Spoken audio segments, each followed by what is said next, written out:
Okay po. Hello, good morning everyone. Today we will discuss about my second current trends in IT report. It's all about MI or Xiaomi action camera 4K.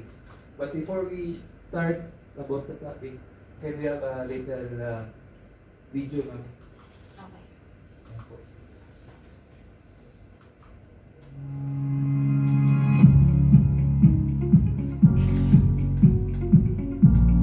Camera yun, no? Yes po, ma'am.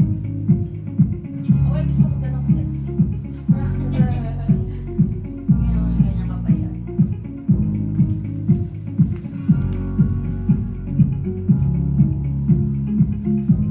Patay na yun.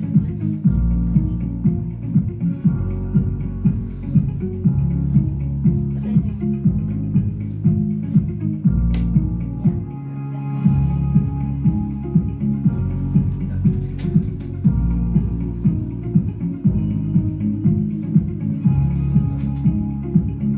Minutes yan tayo. Sige lang. It's regarding the product.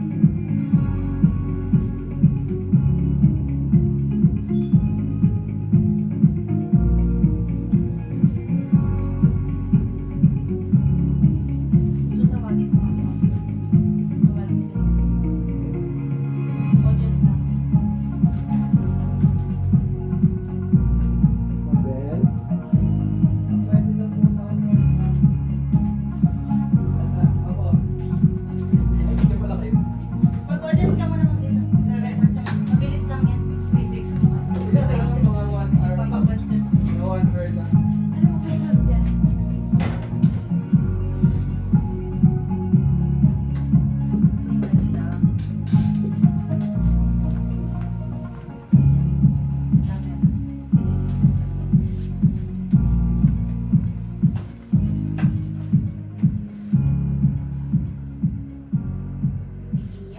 Yes, VGA. Okay po. So that's MI action camera 4K or Xiaomi VGA action camera. So our discussion for today is all about the overview of the product, the specs, and unboxing. So let's start on the first part, the overview. So MI action camera 4K is 4K camera with 40 frames per second video recording and with 145 degrees super wide angle, 6-axis electronic image stabilization, and 2.4 inches touchscreen, highly portable. So 4K. 4K means video refers to a display with at least 8 million active pixels. So the resolution you see on TV that supports 4K is 3840 by 2160 pixels.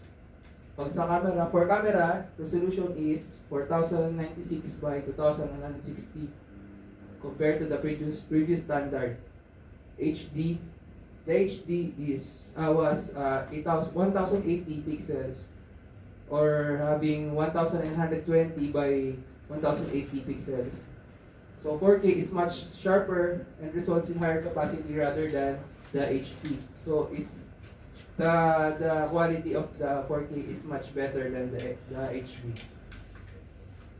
So memory card, when you purchase this memory card, is not included. Next page. It has 145 wide angle for panoramic shots. So with a beautiful background, is essential to a good photo. MI 4K action camera has wide angle lens with up to 145 degrees vision at f 2.8 aperture. So the f, it means f number or f scale, creating photos with strong depth and broader view. So aperture, it means refer to the lens diaphragm opening inside the photographic lens. And then the aperture size is measured using a measurement called f-stop or f number scale.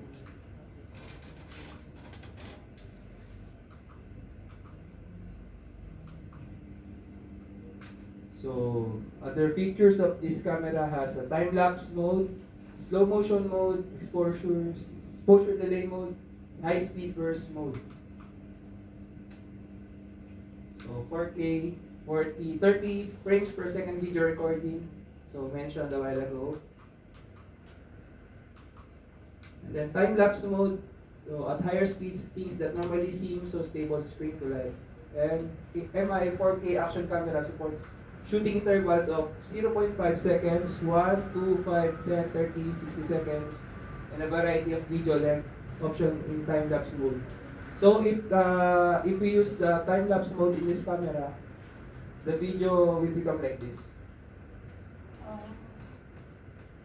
Still image, still video. So exposure delay mode takes selfies more easily. For those who always wants to have a selfie, this camera is a better product because it takes selfies more easily. Exposure delay is time between pushing the shutter button and the picture being taken. It supports 3, 5, 10 seconds and 15 seconds exposure delay.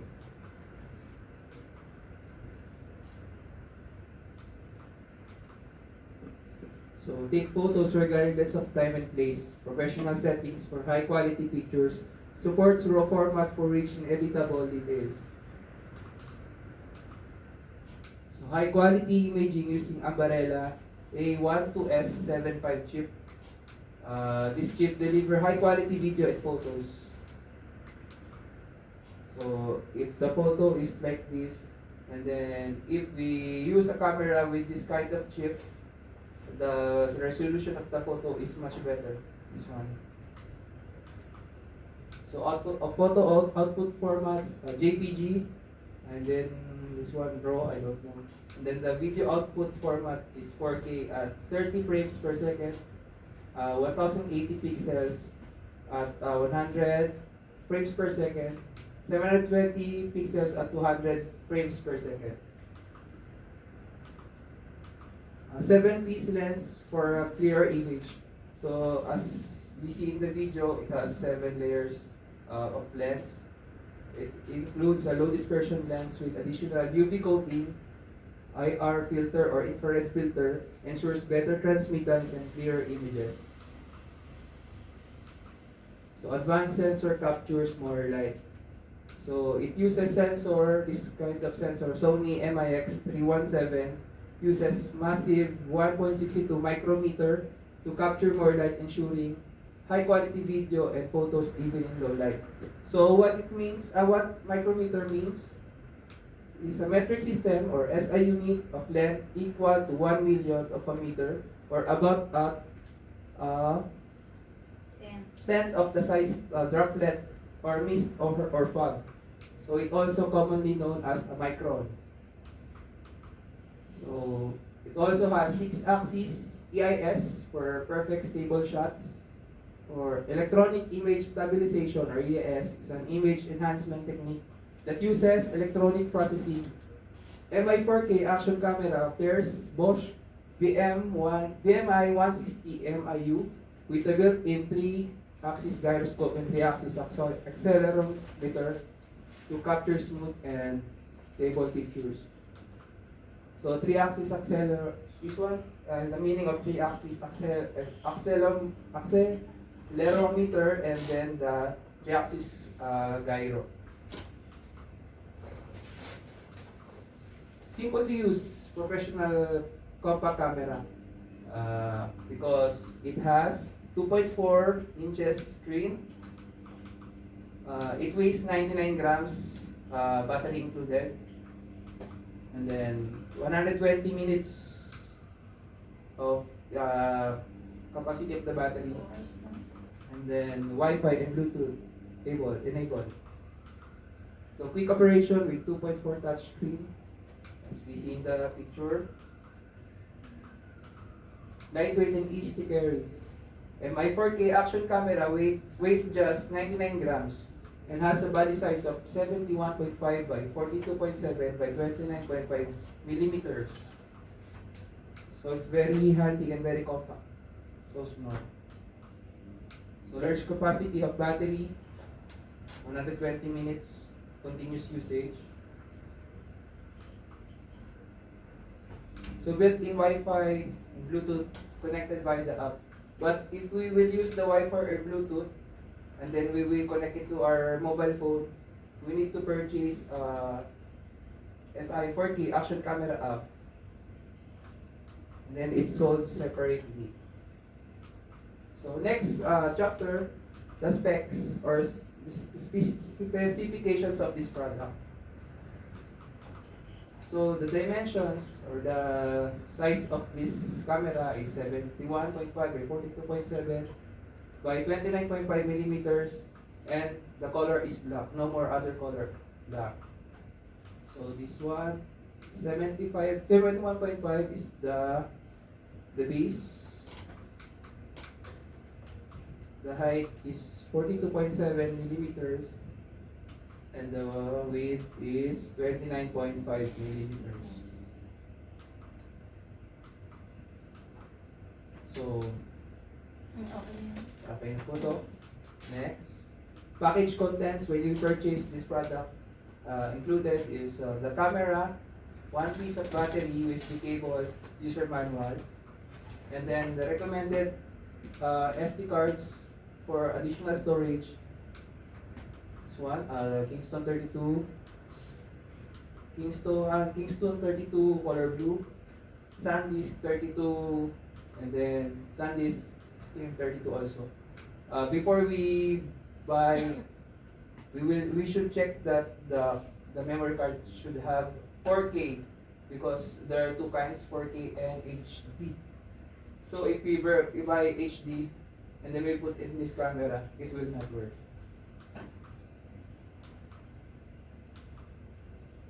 So additional accessories of this camera, the battery, underwater case for underwater. We will take photos underwater because this camera is not waterproof. Handheld gimbal or handheld stabilizer can directly control and charge the camera, such as starting and stopping, recording exposure settings from the gimbal. Then camera filter, if we will take photos or night mode.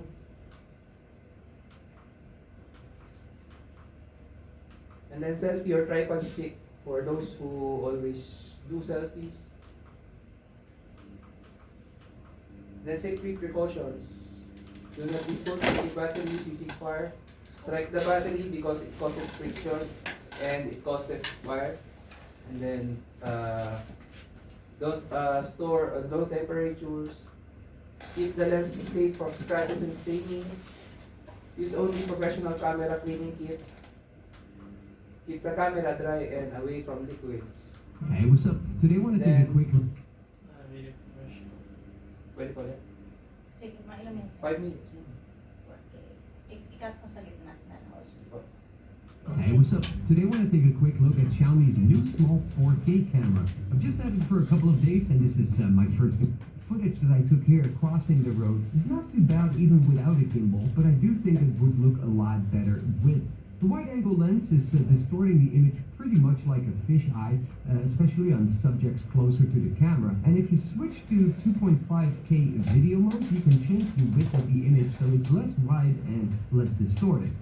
You can connect the camera using the Mi Home app, and here you can download the footage to your phone or tablet, and you can also watch a live view of the camera and set up all of its settings from within the app as well. For now, the interface of the camera and the app is completely in Chinese, so I've translated the menu of the camera and the app. It took me a minute to find out how to set up the color balance, so I've been shooting on every single one of them at night, and at night is also where this camera does not stand out. The image gets quite grainy and noisy when it starts getting darker. You can set up exposure compensation from -1 to +1 on the camera, but it's not really enough in really dark situations. I've tried it out in another scenario just to give it another shot, or it was dark, but there were a lot of street lights and a lot of shops, and you could see that definitely helped getting a better picture. I think this is something that could be improved in a firmware update, as I'm currently running the very first release. Overall, I think it's a really cool camera, and in daylight it shoots pretty good footage. I'm a little bit disappointed in the night shots, but that is very much reflected in its price, as it's a very affordable camera. It just came out for $699 RMB, which is about $100 right now. People are always continuously talking about the GoPro killers, and I don't think that this is a GoPro killer, and I don't think it's ever been Xiaomi's intention to make a GoPro killer.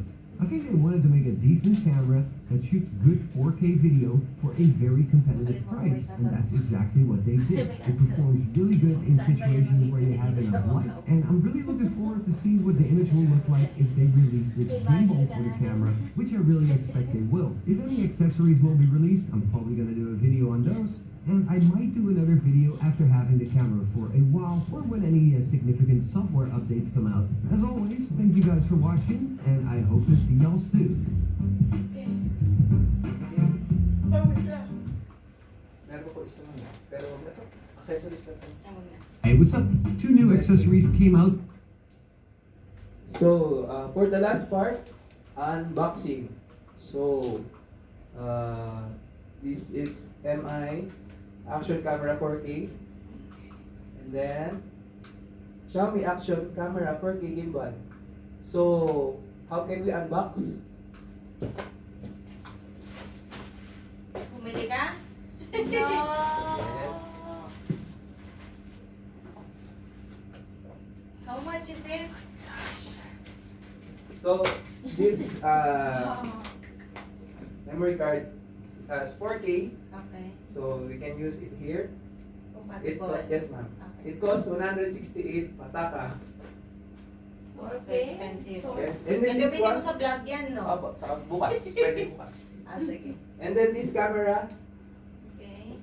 it costs 999 pataka. Ako sa'yo eh. 600. Nasa 1,000. In RMB. 69 RMB. And then this gimbal, 899 pataka. That's for So expensive. Why is the gimbal too expensive?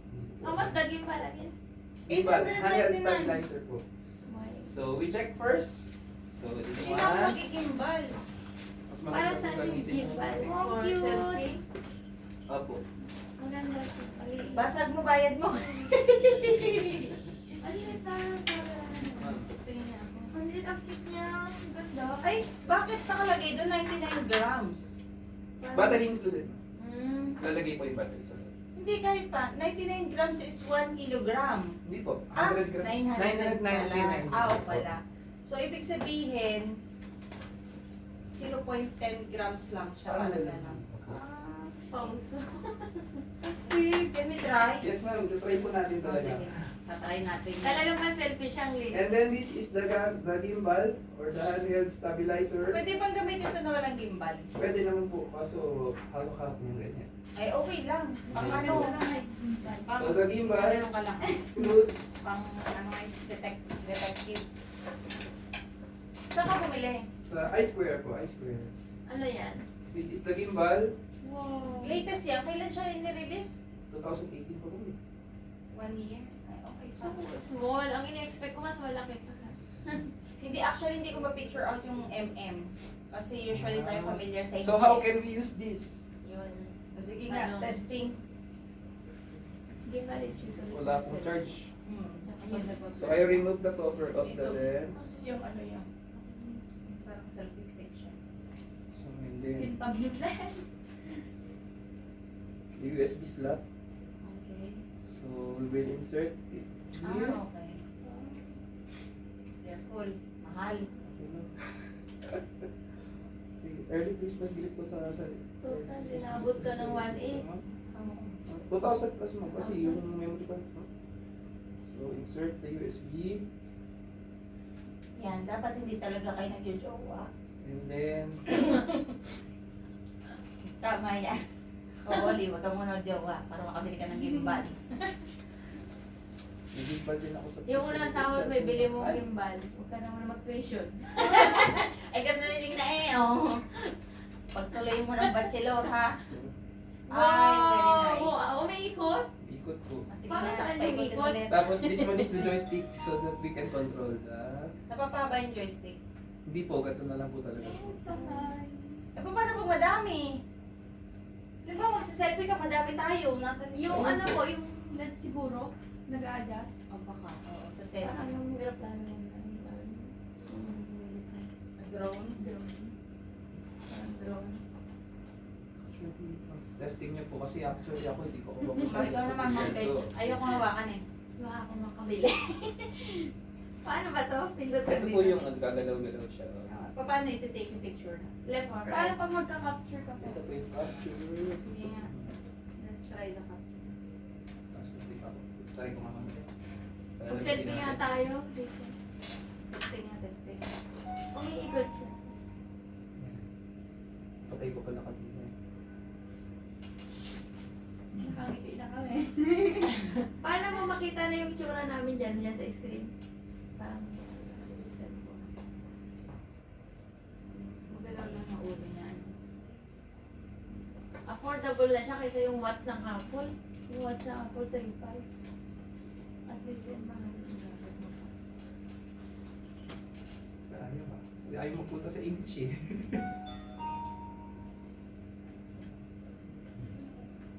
Yun. Malikot siya eh. Parang lobat mami yung camera. O sige, ganito na lang. I'll just give you time to explore the camera para mas magandang i-demo.